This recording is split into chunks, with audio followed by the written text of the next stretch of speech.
What's going on? Welcome to K Sports Talk. I got a video here by Mix Hoops, but this is about like Caitin Chen, who played for Princeton and then UConn this past year and won the championship. But the crazy part is her jerseys are like number 3 in sales. So I'm going to let Mick Hoops kind of explain. And then he starts off with Kate Martin, who played for Iowa and got waived by the Vegas Aces. So let's listen in. Tonight we're going to be talking about the old jersey sales. And do you guys remember last year with the whole Kate Martin is selling more jerseys than A'ja Wilson? Remember that whole talk? All I'm going to say is these Valkyries fans are different. These Valkyries fans are different. Like, not only has Kate Martin still ahead of A'ja Wilson, Kate Martin has now overtaken Sabrina Ionescu in jersey sales and Angel Reese. Kate Martin is currently on the WNBA website the third highest in jersey sales. Third right now. Third is Kate Martin for the Valkyries. And do you want to know what the crazy thing is? If you're looking at Fanatics, there is a Valkyries player. There is, in fact, a Valkyries player who is top 3. And it's not Kate Martin. Wow. It is Caitin Chen. UConn fans and Iowa fans are different. And at least one thing I will say, in the WNBA's website, in fact, you have got she's 6th. A'ja Wilson and Angel Reese and Kate Martin are ahead of her in the WNBA website. But on Fanatics, which again is a big seller of WNBA jerseys, Caitin Chen is outselling A'ja Wilson's jerseys. And you might be saying, oh, it's not this doesn't mean anything. Like, oh, it's only early. And I agree. I do think by the end of the year, it won't be that, she won't be top 3. And I also know people are going to be saying, oh, but everyone who wanted to buy an A'ja Wilson jersey already has one. Everyone wanted to buy an Angel Reese jersey already has one. And that argument would be sound if Caitlin Clark wasn't still top. Caitlin Clark is still top, just like Steph Curry is top in the NBA. It's like Steph Curry will always be top in the NBA. Caitlin Clark will always be top in the WNBA. And it's a really, really, really interesting thing. But it's crazy. I'm just going to say this. Obviously, the title of the video is going to be crazy. And it's going to probably read like it's anti-A'ja Wilson. And you can read it that way if you want. You can read it that way if you want. The way I'm going to read into this is the Valkyries fans are incredible. The Valkyries fans are absolutely incredible. And we saw 17,000 of them. We saw 17,000 of them at the game. They were super loud, which is obviously, again, what you want to hear. You want these teams. And like the WNBA needs the Valkyries long term. Because let's be real. What the thing are doing, what the FIBA are doing is incredible. And I do think the FIBA are doing an unbelievable job when it comes to their linking with the NBA. Okay, and this is crazy, but he hasn't even got to the point where, besides Kate Martin, but of course the Indiana Fever, call that America's team, and Mick probably knows it too. Yeah, it's right now the America's team, the number 1 team that has, ticket sales and everything, as long as they have that other chick from Iowa still always playing. Yes, no surprise, Caitlin Clark. But we have these other Iowans like Kate Martin, because that was Caitlin Clark's teammate. But he's going to get to that point where, we're going to see about who else is selling it? NBA. Like, I understand a lot of people aren't going to care, but that's big.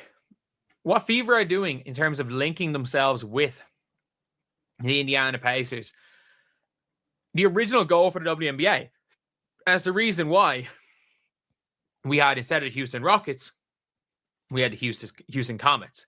Instead of the Sacramento Kings, we had the Sacramento Monarchs.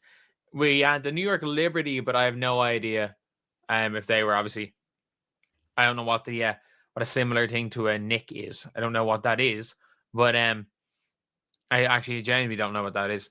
But obviously they were the Liberty, but quite a lot of the teams were based on the NBA counterparts, and their hope was that people that were fans of the NBA team would be fans of the WNBA team, and that clearly just didn't work.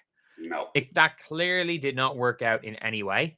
However, the FIBA have done a good job of that, but the Golden State Valkyries is it just seems like it is the perfect kind of venue, or not venue, just kind of the perfect location for women's sports. It's the freaking Bay Area. It's the Bay Area. They have all the training facilities. They play at the Shea Center. They're going to get full crowds every game this year, even just to be competitive. Fans are going to show up to watch Kate Martin. Maybe Caitin Chen makes the team just to sell jerseys. Yeah. I think your 12th player doesn't play that much. Caitin Chen might just make the team to sell jerseys. You're acting like teams have not kept players on their roster in sports to sell jerseys before. And Caitin Chen is not bad. I have to say, like, Caitin Chen is not bad, but I would assume she's not going to make the team. My assumption for the Valkyries is... And then the weird thing with the Valkyries... Well, the thing is, I was kind of thinking this because, Paige Becker was at the draft. Caitin Chen, the teammate, was at the draft. Caitin Chen was like, okay, I'm just here. And then next thing, I'm just thinking, okay, I'm not trying to get a conspiracy theory here. Like, Golden State Valkyries chose her 30th. And I was like, oh, okay. Asian American community there. And, what is it? She gets tons of support, because, and of course, you have an Asian coach. So did they just draft Caitin Chen for that? Let's call it for what it is. But, I don't think, besides the Asian American community, I think even just fans, wow, bought her jersey, because on the WNBA site, not the Fanatic site, I think the jerseys are going for $150, because I bought mine, Caitlin Clark, for $130. So makes me wonder. But let's listen in some more. You also have to forget they have like no salary, and a bunch of their players are leaving in the middle of the season. So how many players they have right now? They have 1, 2, 3, 4, 5, 6. Wow. Sorry, your CJ's not playing. So 1, 2, 3, a lot of injuries. 4, 5, 6, 7, 8, 9, 10, 11, 12, 13, 14, 15, 16, 17. I would assume Bibby's going to be gone. I would assume Kanane's going to be gone. I would assume Torre is going to be gone. Then you're down to 14. Yeah, you can only have 12. What my guess is that at least one of the Europeans is not going to come back till after Eurobasket. They might start the season with Caitin Chen. They legitimately might start the season with Chen, or they have a good enough relationship with Caitin Chen that they're going to keep her in Golden State. And if you guys don't know, she's missing a month of the season. If she's probably not coming back, she's probably not coming at all. But if she does come over, won't be for another month into the season. She's missing a month of the season. She's missing a month of the season. She's missing a month of the season. If she makes a team, she's missing a month of the season. She's missing a month of the season. She's missing a month of the season. So for Caitin Chen, I'd say they're just going to keep her around. I'd say it might. Caitin Chen might literally, like, she might be waived, and it might literally be a thing where it's like, I'm coming back for Eurobasket. Come back for Eurobasket, and we can see what happens. But what the Valkyries are doing is incredible. The fact, again, look, whether it be UConn fans, it's not like Caitin Chen was UConn through and through. I mean, she did play there for a year, and UConn fans do tend to really like their players, as seen with Lou Lopez Seneschal. But yeah, but they drafted Caitin Chen number 30th. I just don't see them keeping her off their roster if they went through that effort to draft her. I'm not saying, the Asian coach is going to be like, oh, yeah, Caitin Chen, let's have. And of course, the Asian American, I saw a little documentary about the basketball, for the Japanese and all that. And I'm like, yeah, they're going to keep Caitin Chen as long as possible. They're going to sell out her jerseys. I mean, she's a San Marino girl. She was born in San Marino, which is a highly huge Chinese, Taiwanese area. It's in the 626 in SoCal. So, and she played at French Prep, So, that's all in the 626 area code. So it's a huge Chinese community, Taiwanese community. So, yeah, I think they're going to have to keep her there. And then hopefully, she gets some minutes and supports Kate Martin and see what kind of player she is. So it's remain to be seen. Like, or well, even like really like even if they transfer.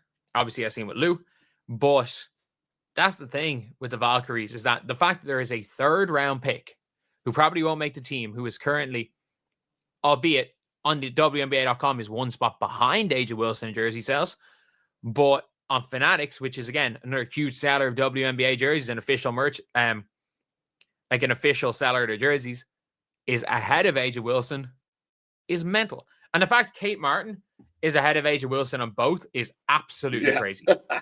Absolutely crazy. Like, she's going to be a bench player for the Valkyries. Shout out Iowa, I guess. But anyway, that's the video. I'll see you guys. Yeah, they're gonna take her on because she's Kate Martin, an Iowa product.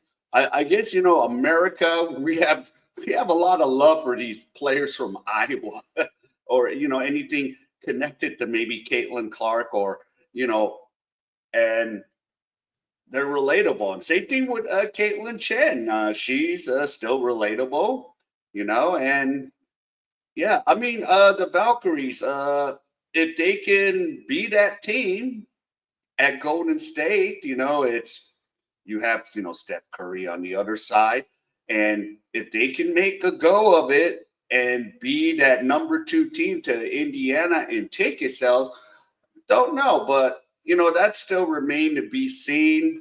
Nobody's going to top Indiana, but I do love Kate Martin, and then of course sometimes my buddy who's all Asian this, Asian that, he's like, yeah, let's have Caitin Chen, and I'm just like, I'm just doing it for the marketing part. Now, if she doesn't score a lot of points like back in UConn with Paige Beckers, but I can see the Valkyries. I would hold on to Caitin Chen for the marketing. I would just, because WNBA needs all the marketing they can get. So, yeah, I can see this. And I'm not just saying that because I'm Asian American, but I can see the marketing Alua and, Kate. And I love Kate Martin. So I love to see what's happened. So, yeah, it's going to be remain to be seen. And shout out to Mick Hoops, for putting this out. But, yeah, we'll see how this season goes. But, of course, it's going to be all Indiana selling out the games as long as number 22, Caitlin Clark, is there. All right, if any of you enjoyed any of this content, please give me the HKL special. Help the king out. Hit the like, subscribe, and comment. And wherever you are, stay safe. And I'll see you in my next video.